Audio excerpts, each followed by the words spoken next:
네, 반갑습니다. 오늘도 많은 분들이 이렇게 함께 해주셔서 감사합니다. 오늘 보니까 아주 많은 분들이 함께 이렇게 와주신 것 같은데, 혹시 우리나라 말고 다른 지역, 다른 나라 계시는 분 혹시 계시면 손 한번 들어봐 주실까요? 아, 예. 아이고, 다른 나라도 또 많이 계시군요. 네, 반갑습니다. 이렇게 비대면 이제 강의를 이렇게 함께 할 수 있어서 아주 반갑네요. 지난번에 이제 제가 괴로움의 원인이 무엇인가, 부처님께서 말씀하신 그 괴로움의 원인이 무엇인가에 대해서 이제 좀 간단히 말씀을 드렸는데 아주 중요한 부분입니다. 뭐라고 말씀드렸냐면, 핵심을 다시 좀 말씀을 드리면,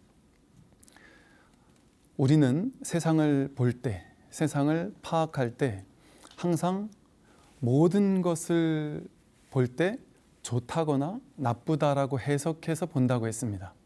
이거를 분별심이라고 한다고 했어요.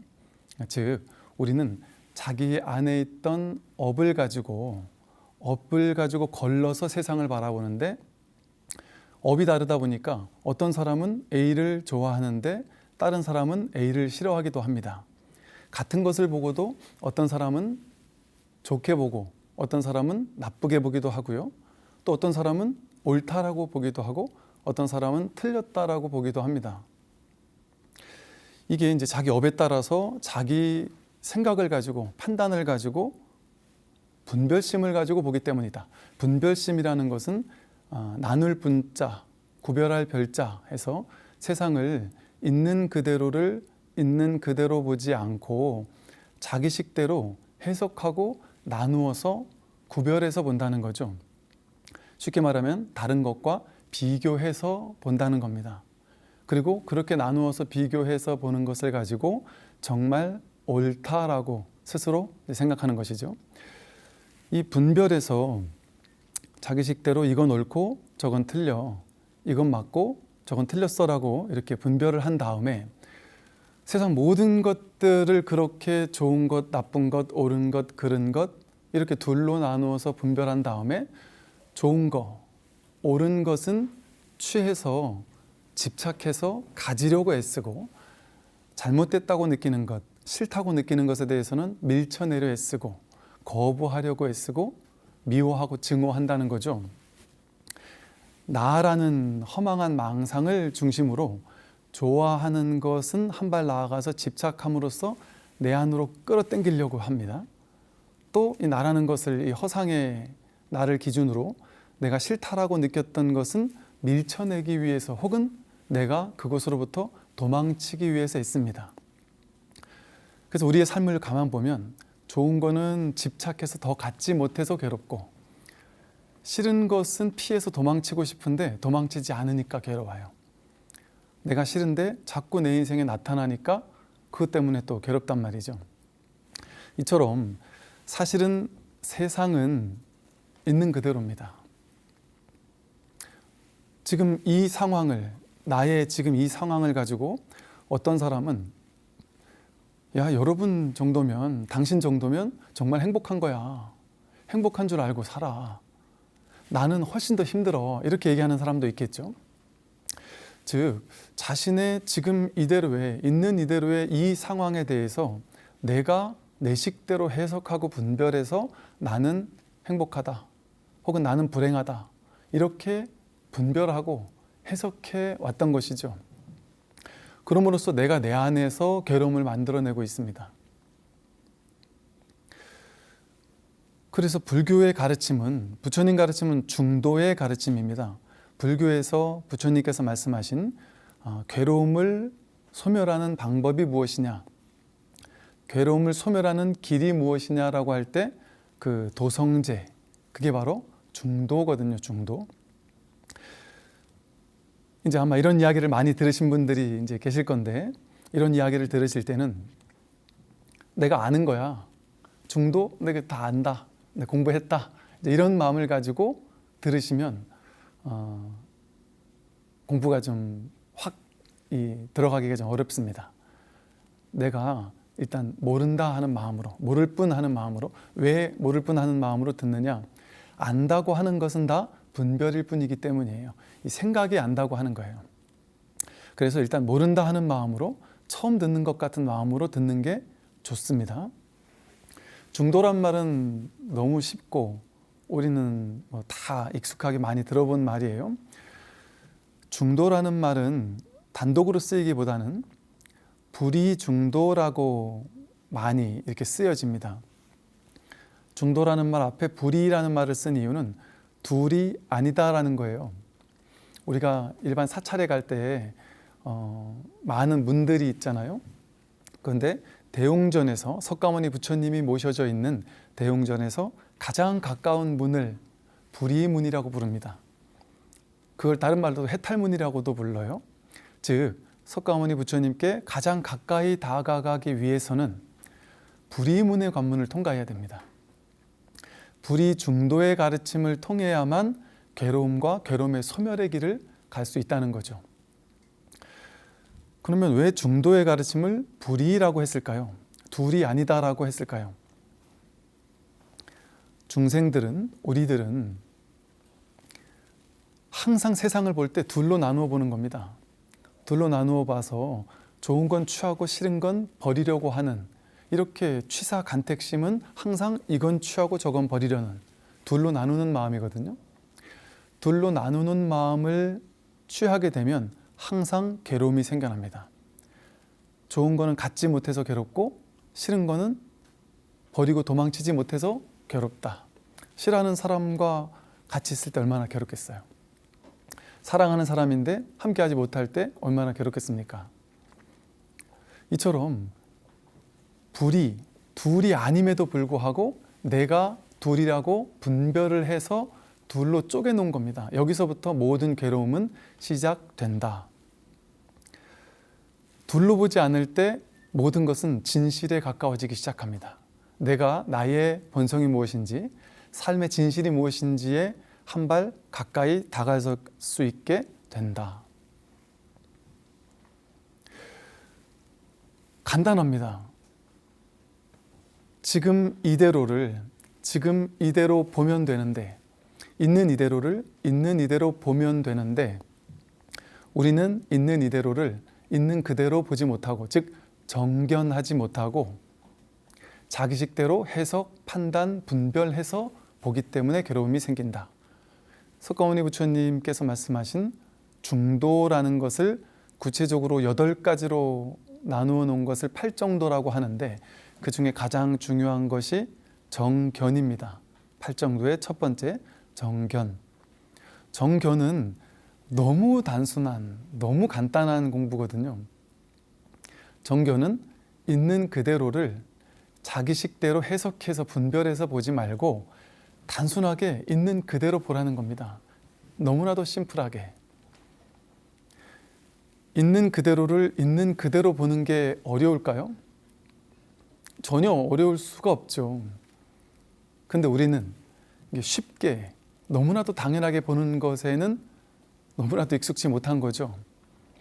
우리는 태어나서 지금까지 살면서 끊임없이 있는 그대로를 자기식대로 해석하고 판단하고 왜곡하고 좋다 나쁘다라고 둘로 나누고 그렇게 보는 것만 익숙하게 살아왔습니다. 그것만 평생 해오면서 살았던 거죠. 그러니까 그것을 그저 하지 말라는 것 뿐입니다. 그냥 있는 그대로를 있는 그대로 보라는 거죠. 분별을 멈추고 그냥 보라는 겁니다. 이게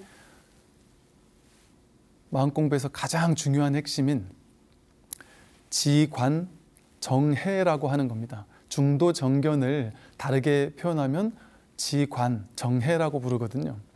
지관이라고 할 때 지자는 멈출 지자를 씁니다. 분별, 해석, 판단을 멈추고 관, 있는 그대로를 있는 그대로 보아라 하는 게 바로 지관이에요. 있는 그대로면 어떤 일이 벌어질까요? 우리가 주말에 아주 평화로운 오후에 느지막이 잠도 푹 자고, 이제 내일이 일요일이에요. 오늘 토요일 날 느지막이 잠도 자고 아주 행복한 마음으로 내일은 이제 직장 안 가도 되겠구나 하는 마음으로 편안하게 느지막이 일어나서 밥을 먹고 또 내가 좋아하는 커피 한 잔을 이렇게 내려서 커피 한 잔을 마시면서 너무나도 행복하게 바깥 풍경을 이렇게 바라보고 있습니다. 제가 지금 있는 곳이 부산인데요. 부산의 많은 신도님들 중에는 집에서 아파트 창문으로 탁 고개만 돌려 바라보면 바다가 그냥 망망대해가 쫙 펼쳐지는 그런 모습을 하고 살아가는 분들도 계시더라고요. 그분들이 그러세요. 편안한 오후에 스님 말씀처럼 정말 아무 일 없이 아무 고민 없이 너무나도 행복한 마음으로 차 한 잔을 마시면서 배도 부르고 커피 한 잔 마시면서 아주 따스한 햇살을 맞으면서 그 망망대해를 바라보면서 그러면서 너무나도 행복한 마음으로 법문을 이렇게 듣고 있다는 거죠. 그 순간이 너무나도 행복한 시간이다라고 얘기를 합니다. 그런데 그렇게 아무 일 없이 행복하던 순간 문득 머릿속에서 한 생각이 일어나는 거예요. 머릿속에 속삭입니다. 나에게 야, 너 지금 이렇게 팔자 좋게 가만히 쉬고 있어도 돼? 뭔가 열심히 일해야지 되는 거 아닐까? 시대에 뒤처지지 않을까? 남들은 쉬는 날도 없이 열심히 일하고 있을 텐데 너는 이렇게 팔자 좋게 가만히 앉아서 그냥 법문이나 듣고 편안하게 바닷가나 보면서 그걸 즐기고 있기만 할 것이냐? 다음 주에 있을 일, 또 한 달 뒤에 있을 일, 내년에 있을 일 계속해서 고민하고 노력하고 무언가를 하지 않으면 안 된다 하는 속삭임, 머릿속에서의 속삭임이 자꾸 일어난다는 거죠. 근데 문득 그 한 생각에 취해서 그 한 생각에 힘을 실어주는 걸 통해서 맞다, 내가 지금 이러고 있을 때가 아니지, 생각해 보니까 다음 주에 어떤 일이 있구나, 그걸 지금부터 빨리 해놔야지 하는 한 생각이 딱 올라오고 그 한 생각에 내가 힘을 실어줍니다. 그게 진짜다라고 에너지를 실어주기 시작해요. 그러면 이제 갑자기 바빠지기 시작합니다. 아무 일 없던 평화로운 오후가 갑자기 바쁜 일이 시작되고 내가 지금 이렇게 가만히 쉬고 있는 것은 뭔가 죄악처럼 느껴지기도 하고 시대에 뒤떨어지는 사람처럼 느껴지기도 합니다. 즉 방금 전까지 아무 일이 없었어요. 평화로웠습니다. 근데 한 생각을 믿고 한 생각을 쫓아가는 걸 통해서 갑자기 나는 바쁜 사람이 되어버렸고 할 일이 많은 사람이 되어버렸고 무언가 계속해서 뭔가 하지 않으면 안 되는, 추구해야 하는 사람이 되어버렸습니다. 이것처럼 사실은 조금 전에 우리가 차 한 잔 앞에 두고 편안하게 평화로운 오후를 즐기고 있던 그 아무 일 없던 그 순간은 말 그대로 아무 일이 없습니다. 그냥 평화로워요. 근데 거기서 한 생각 일어났고 그 한 생각을 쫓아가서 취하거나 버리려는 생각을 일으킴과 동시에 나는 일이 생겨나기 시작하고 바빠지기 시작했다. 이 비유를 들었지만 이 비유는 작은 비유일 뿐인데요. 우리 인생의 모든 일들이 이렇게 시작됩니다. 어릴 때, 아이들이 어릴 때 엄마 아빠가 아이들이 공부를 잘하는지 못하는지도 잘 몰랐어요. 그런데 이제 시험이라는 걸 보고 또 시험을 봤더니 성적이 잘 나오는 걸 보고 야, 얘를 좀 더 공부를 시켜서 좋은 대학을 보내야 되겠구나, 성적을 더 좋게 받아야 되겠구나라는 한 생각이 일어났고 그 생각을 믿기 시작했고 주변의 친구들을 만나보니까 전부 다 과외다 뭐다 해서 과도하게 공부를 시키고 있는데 보니까 나만 뒤처졌던 것이구나 라는 생각을 더욱더 믿기 시작했습니다. 그러면서 아이를 막 쪼기 시작했고 공부하라고 나도 그래야만 아이를 위한 거라고 생각하기 시작했다. 그게 잘못됐다는 얘기는 아닙니다. 근데 이제 그 한 생각이 과도하게 그 생각에 취하고 있을 때 취사간택심이라고 했죠. 과도하게 그 생각을 믿고 그 생각을 하지 말라는 건 아닙니다. 그러나 그 생각이 과도하게 절대적 진실인 것처럼 믿고 집착하기 시작했을 때 아이도 힘들어지고 나도 힘들어지거든요. 그렇게 아이도 공부하면서 숨 막히면서 공부를 해오고 있고 엄마도 그거로 인해서 내 뜻대로 성적이 잘 나오지 않는 걸로 너무 힘들고 괴롭다가 문득 이 법문을 듣다가 한 생각 돌이키게 됐다는 얘기를 하세요.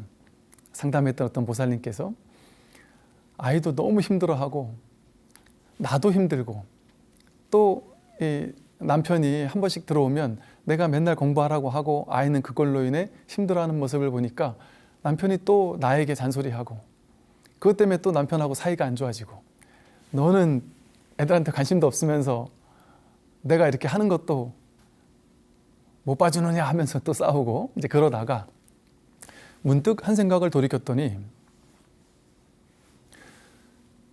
내 생각이 정말 옳은가? 이것만이 절대 진실인가? 하는 돌이킴이 있었고 문득 그 집착심이 내려놓게 됐다는 것이죠. 그런데 그 집착심을 내려놓고 났더니 아이에게도 편안하게 공부하라는 잔소리를 덜 하게 되고 여유를 가지고 있는데 이분이 하는 말씀이 뭐였냐면 그 성적에 대한 과도한 집착심을 내려놨을 뿐인데 당신이 지금까지 한 3, 4년 동안 과도하게 이 자식 성적에 대해서 집착한 것 때문에 이렇게까지 내가 스트레스가 많았었구나라는 사실을 깨닫게 되었다. 더 중요한 사실은 나만 편안해졌던 게 아니라 아이의 얼굴이 갑자기 환해지면서 아이도 너무 편안해지더라는 거죠. 또 그렇게 얘기했던 어떤 한 보살님은 내가 아이의 공부 닥달을 덜 했더니 이 아이가 이상하다. 지금쯤 엄마가 잔소리할 때가 됐는데 잔소리를 안 한단 말이죠. 공부하란 말을 안 하니까 처음에는 이 눈치를 보다가 나중에는 이거 내가 스스로 해야 되겠구나라는 걸 깨닫고는 스스로 더 열심히 하기 시작하더란 얘기도 하는 분이 계시더군요. 제가 이제 이런 비유를 들었는데 이 두 가지 비유를 들었는데요. 모든 것이 똑같습니다. 내가 무엇 때문에 괴로워하고 있다면 그리고 내 마음속에서 내 인생에 이게 안 되면 절대 안 돼라고 하는 무언가가 있다면 그것이 돈 버는 게 됐든 진급이 되었든 재산을 늘리는 게 되었든 자식의 성적이 되었든 좋은 데 취직하는 게 되었든 건강이 되었든 노후 준비가 되었든 무엇이 되었든 나는 이것은 반드시 내 인생에 있어야 해. 이것이 없으면 난 괴로울 거야. 이것만 있으면 나는 행복할 거야 라고 생각하는 무언가가 있다면 사실은 그게 내가 집착하고 있고 내가 취하고 있고 나를 괴롭게 만들고 있는 그 원인인 것이죠. 사실 의외로 이 말씀을 한번 잘 들어보십시오.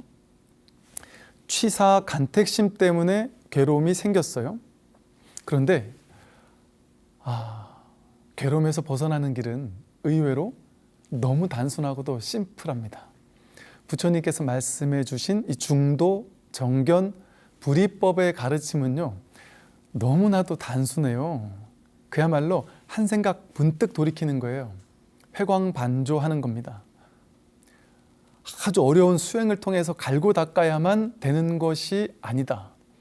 물론 수행을 통해 문득 돌이킴을 가질 수도 있겠지만 꼭 그것이 필수인 것은 아니다. 한 생각 돌이키는 것은 누구나 할 수 있습니다. 아주 단순한 방법으로 정말 많은 분들이 이 방법 아닌 방법, 길하는 길을 통해서 어떻게 이럴 수가 있죠?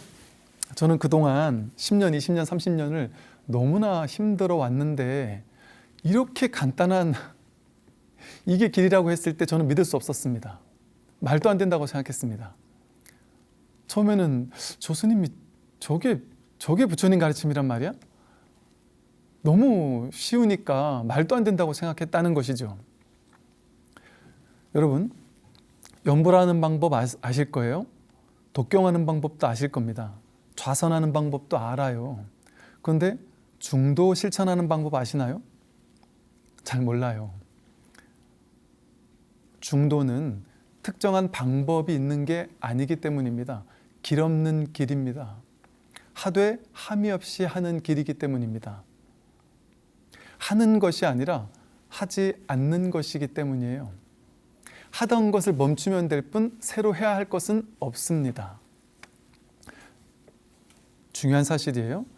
여러분은, 저는, 우리 모두는 무언가를 해야지만 부처가 되는 것이 아닙니다.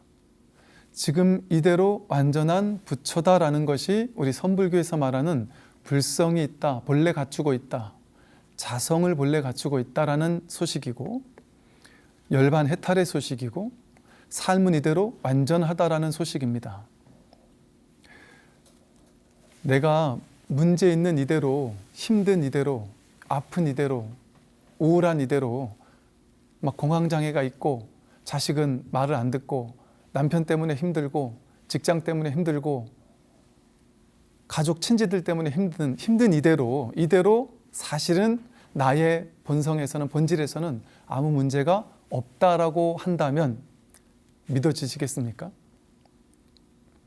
정말 없다. 그래서 이것을 선에서는요, 조금 이제 적극적인 방식으로 설명을 해요. 도 스님은 촉목보리라고 했습니다. 눈에 접촉되는 것, 눈으로 보아서 접촉하는 모든 것이 그대로 보리, 즉 깨달음이다. 보리가 깨달음이라는 뜻이에요. 눈에 보이는 것은 전부 다 두두물물, 만물이 전부 다 깨달음 아닌 것이 없다. 또 임재 스님은 이것을 입처계진이라고 했어요. 서 있는 그 자리가 참된 진실의 자리다. 참된 법이 드러난 자리다. 100% 법이 드러나 있는 자리다. 여러분이 서 있는 지금 이 자리가 바로 참된 진실의 자리다.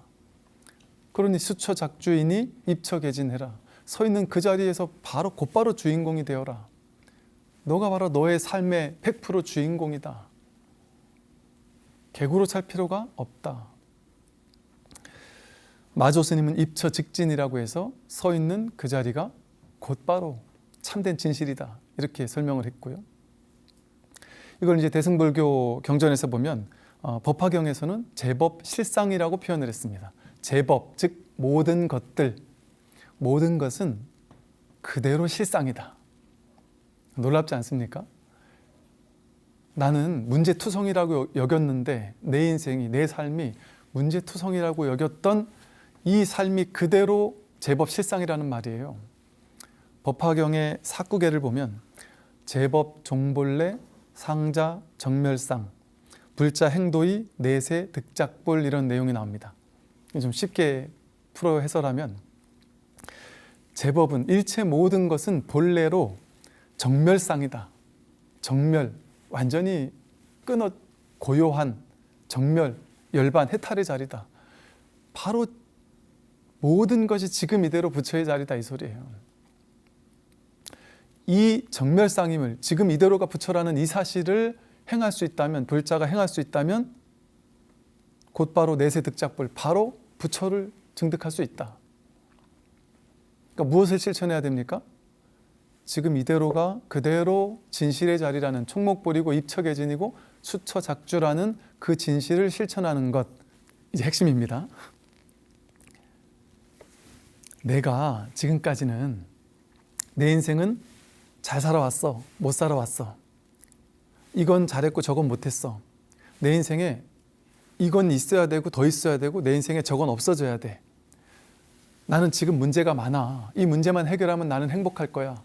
이 문제를 해결하지 못하면 나는 괴로울 거야.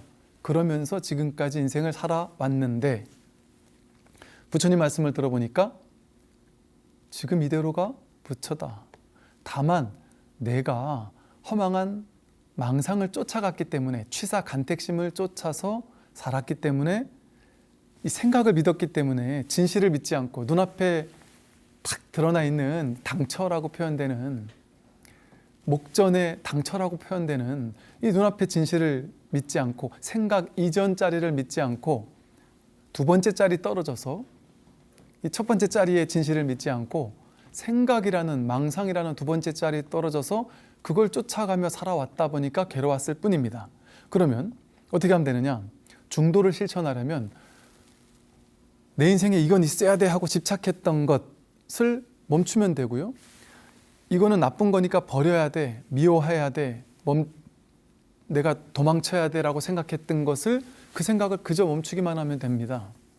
근데 그걸 멈추는 것은 하는 것이냐? 하는 게 아니죠. 내가 지금까지 해왔던 것들, 즉 취해왔던 것, 버려왔던 것, 그건 다 하는 거죠.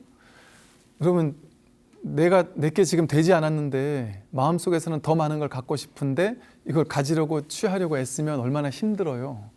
삶이 힘들어지고 막 몸에 긴장이 되기 시작하고 이완되지 못합니다.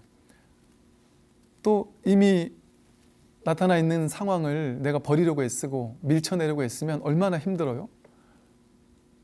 자연스럽지 못합니다. 아주 인생이 힘들어지기 시작해요. 취하는 것도 힘들고 버리는 것도 힘든데 그것을 해오며 살았단 말이죠.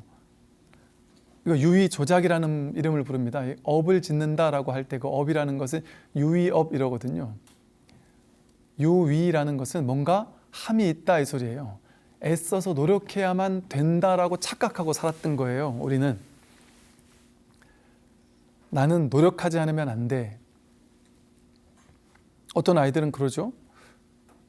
부모님에게 상처받았던 아이들은 나는 부모님의 사랑을 받기 위해서 끊임없이 노력하지 않으면 안 돼. 그러다 보니까 나중에 커서도 사회에서도 직장 상사에게 친구들에게 누군가에게 사랑받으려면 내가 노력해야만 해. 있는 그대로 괜찮아. 있는 그대로 너는 100% 진실이야. 완전히 사랑받을 만해 하는 그 사실을 믿지 못하는 것이죠. 그러니까 끊임없이 무언가를 해대기 시작합니다. 왜? 하지 않으면 뒤처질 것 같고, 하지 않으면 사랑받지 못할 것 같고, 하지 않으면 내 인생은 괴로워질 것 같으니까. 진실은 유의 조작에 있는 것이 아니라 무위법에 있습니다. 물론 이런 말이 이제 세상에서 하는 말과 좀 거꾸로 가는 말처럼 들리죠. 부처님 말씀은 세상과는 거꾸로 가는 말처럼 들립니다. 언뜻 보면 세상에서는 다 열심히 살으라고 하는데 부처님 가르침은 하던 걸 하지 말라고 하니까. 그런데 이것도 이제 잘 새겨 들어야 돼요. 아무것도 하지 말라는 게 아닙니다. 하되 함이 없이 하라는 거예요. 놀라운 점은 하되 함이 없이 하게 되면, 집착 없이 하게 되면 집착을 가지고 하는 사람보다 훨씬 더 큰 열정과 에너지와 뭔가 막 삶에 뭐랄까 요즘 말로 파이팅이 넘치게 되는데, 더 중요한 사실은 그렇게 에너지를 100% 완전히 100% 마음을 쓰면서 살게 돼요. 완전 연소하면서 삶을 살게 돼요. 그런데 에너지가 바닥치는 일이 없습니다. 에너지가 고갈되는 일이 없다. 저도 그래요. 뭔가를 열심히 해야 되고 남들이 이러이러한 원고를 몇 월 며칠까지 언제까지 써주세요. 좀 잘 써주세요. 그러면 부담이 돼서 잘 안 써져요. 근데 제가 문득 뭔가 어떤 하나의 영감이 일어났거나 했을 때 어느 날 그런 적이 있었어요. 문득 이걸 책으로 쓰면 좋겠다는 생각이 들어서 자판기 위에 손을 올려놨을 뿐인데 제 기억에 그래요. 며칠이 지났어요. 거의 밤낮 그냥 계속 오로지 그 한 생각에 그냥 딱 몰입이 됐던 것 같아요. 그리고 며칠을 지나고 났더니 책에 한 권 써졌더라고요. 근데 되돌아보니까 잠을 몇 시간 안 잤는데 졸린 줄을 모르겠더라고요. 제가 노력하거나 애썼느냐? 전혀 애쓰지 않았습니다. 그걸 쓰기 위해서 막 전적을 찾아보고 책을 찾아보았느냐? 전혀 그러지 않았습니다. 그냥 자판기 위에 손이 춤추고 있었을 뿐이에요.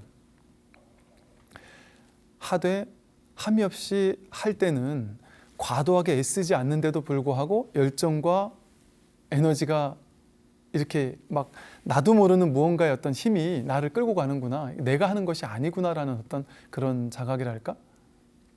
그런 일이 생겨납니다. 이처럼 사실은 잘하려고 기를 쓰면 잘해지지 않아요. 릴렉스 할 때, 이완할 때, 턱 내맡길 때, 그때 무위로서 유의 조작하려 하지 않을 때 진짜 잘 되는 일이 벌어지거든요. 여기 힌트가 있습니다. 불이중도를 실천하려면 어떻게 해야 되느냐의 힌트. 불이중도는 불이법이잖아요. 둘이 아니다라는 얘기는 나는 지금 어리석은 중생입니다. 나는 지금은 아주 어리석은 중생입니다. 지금 문제가 많습니다. 나는 문제 없는 곳을 향해 가야 합니다. 나는 중생이라 부처를 향해 가야 합니다. 나는 지금 부족하고 없고 문제투성이인 내가 저 완벽한 부처를 향해 가야 된다라고 생각하면 이쪽에서 저쪽을 향해 가는 방법이 있고요. 열심히 노력해야 하고 유의조작으로 무언가를 끊임없이 만들어내야 됩니다. 그러면 힘들죠. 노력해야 되고 지쳐 쓰러집니다. 삶이 투쟁의 장이 돼버려요. 그런데 이건 이법이죠. 둘로 나누는 분별법입니다. 그런데 불법은 불이법이라고 했고 불이중도라고 했습니다. 불이라는 것은 여기서 저기로 가는 것이 아니죠. 여기가 바로 진실의 자리였다라는 사실을 깨닫는 겁니다. 중생이 부처가 되는 것이 부처님 가르침이 아니고 내가 본래 부처였구나라는 사실을 깨닫는 겁니다. 지금 여기에서 다른 곳으로 가려고 하던 추구심을 멈추는 겁니다. 단순하게. 하던 것을 멈추고 하지 않고 지금 이 자리로 돌아올 때 추구심을 놓아버렸을 때 그럼 아무것도 못할 것 같잖아요. 그러면 세상을 어떻게 사느냐? 그러고만 살면 세상이 발전하느냐? 뭐 온갖 얘기들을 해요. 그 다 망상입니다. 그렇게 했을 때 진정 자기다운 방식으로 삶을 살게 됩니다. 진정 열정에 넘치는 삶을 하는 법 없이 놀랍게 어마어마한 성취를 하게 됩니다. 요즘에 대기업 같은 데서 직원들 뽑을 때도 창의력이 있고 자기다운 사람? 이런 사람을 뽑는다 그래요. 자기다운 놀라운 창의성, 창발성 이런 게 생겨나요. 그래서 대기업 같은 데서 명상을 강조하는 이유가 애플이니 구글이니 뭐 이런 회사에서 명상실을 만들고 명상 프로그램을 만든다 그래요. 그 이유가 뭐겠어요? 마음이 릴렉스 되고 명상 상태가 되고 이 불이중도를 실천하는 상태가 되면 아무것도 안 할 것 같고 성취가 없을 것 같고 결과가 없을 것 같은데 더 큰 창의성과 창발성과 놀라운 어떤 깨어남, 놀라운 성취가 따라온다라는 것을 알게 된 것이죠. 그러니 지금 기업에서 대기업에서 마음공부 명상을 너도 나도 하고 있습니다.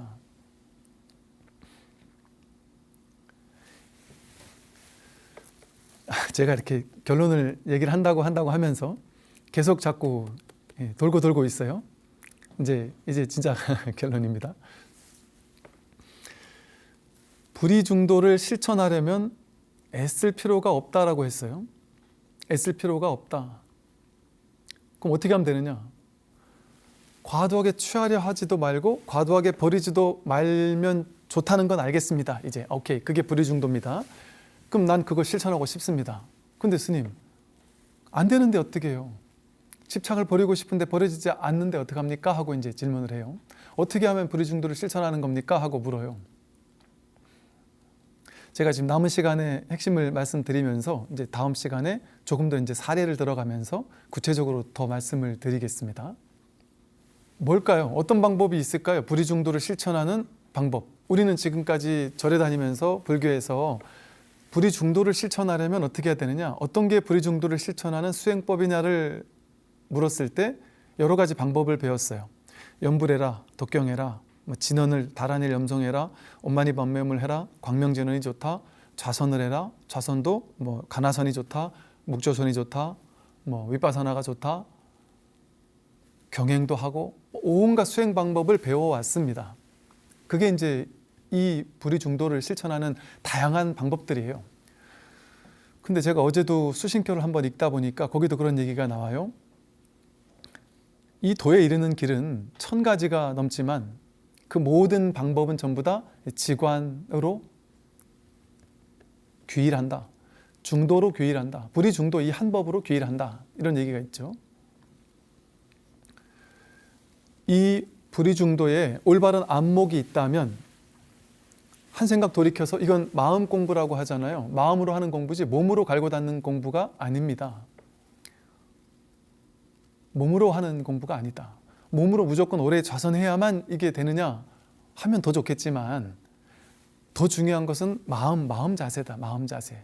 마음으로 하는 공부입니다. 이 마음 공부는. 그럼 어떻게 마음을 쓰느냐? 마음으로 유의 조작해서 만들어내는 게 아니다. 괴로움을 없애려고 애쓰는 것이 아니다. 그동안 우리의 분별심이 마음을 가지고 문제를 만들어내는 이 문제 양산 공장이었어요. 우리 머리는, 분별심은. 그걸 멈추면 됩니다. 멈추고 싶은데 안 멈춰지잖아요. 멈추는 간단한 방법이 있습니다. 지금 이대로가 진실이라고 했죠. 총목볼이라고 했고 입처개진이라고 했고 제법 실상이라고 했습니다. 지금 내가 바로 진실이고 지금 내가 바로 부처이고 내 눈앞에 펼쳐져 있는 이대로가 완전한 진실이다. 그러면 어떻게 해야 될까요? 진실을 진실로서 받아들여야 됩니다. 진실을 내 생각이 옳다라고 여기면서 생각으로 해석해서, 생각이라는 색안경으로 해석해서 진실을 왜곡해서 바라보는 것이 아니라 있는 이대로를 있는 그대로 보면 되는데 어떻게 하면 되느냐? 이대로를 이대로 받아들여주고 이대로 허용하면 됩니다. 그런데 이것은 하는 걸까요? 여러분의 삶이 이미 허용되고 있잖아요. 나는 괴롭다. 괴로움이 이미 허용되어지고 있습니다. 그 괴로움을 지금까지는 우리가 이 괴로움을 없애야지만 내 인생이 행복해진다라는 생각을 믿어서 이 괴로움을 없애야 된다라고 생각하니까 내가 있고 괴로움이 있어요.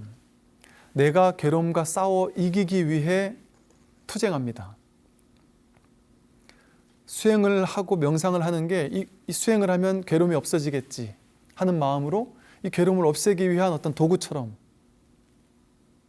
수행을 유의 조작으로 해왔단 말이죠. 그건 진정한 수행일 수가 없습니다. 여기 내가 있고 여기 문제가 있어서 내가 문제를 해결하는 방식으로는 안 된다. 그건 둘로 나누는 이법의 방식이기 때문에 불이 중도의 길이 아니다. 너무나도 단순합니다. 삶을 있는 그대로 받아들이면 됩니다. 어떻게 하는 게 받아들이는 것이냐?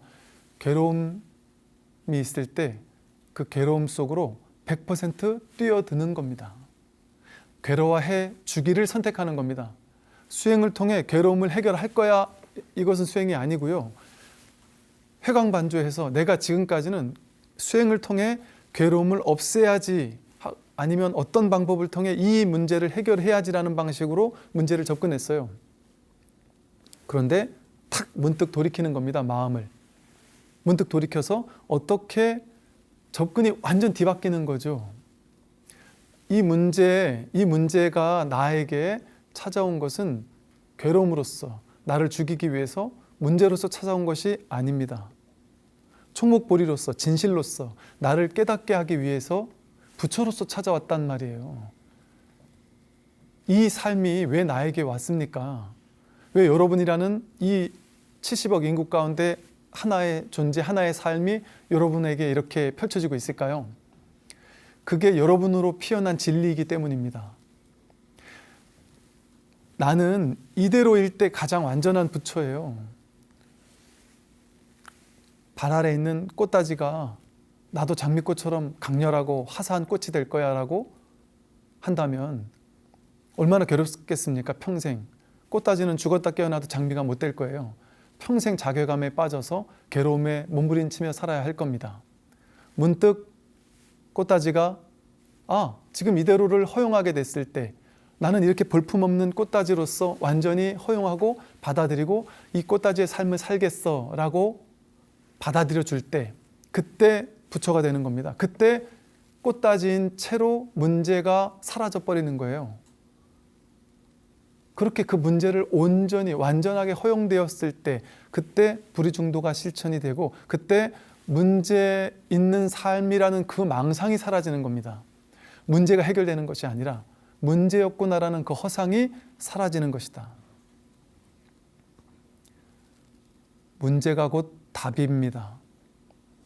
문제는 우리를 괴롭히기 위해서 찾아온 것이 아니라 답으로서 찾아왔어요. 그런데 우리는 그 사실을 모르니까 그 문제를 거부하려고 하고 미워하고 이것을 어떻게든 없애려고 하고 그 마음을 가지고 평생을 살아왔다 보니까 10년, 20년, 30년, 40년 내 인생 전체가 그 문제와 싸우는 삶, 투쟁하는 삶 그걸로서 점철이 되어서 힘이 빠지고 진이 빠지고 막 넉다운이 돼버립니다. 왜 우리가 그렇게 살아야 되죠? 삶은 아름답고도 완전합니다. 놀랍게 눈부시게 아름답습니다. 이 눈부시게 아름다운 삶을 사실은 불교에 유희삼매라는 말이 있어요. 유희, 놀듯이 삶을 가지고 놀 수 있습니다. 즐겁게, 행복하게.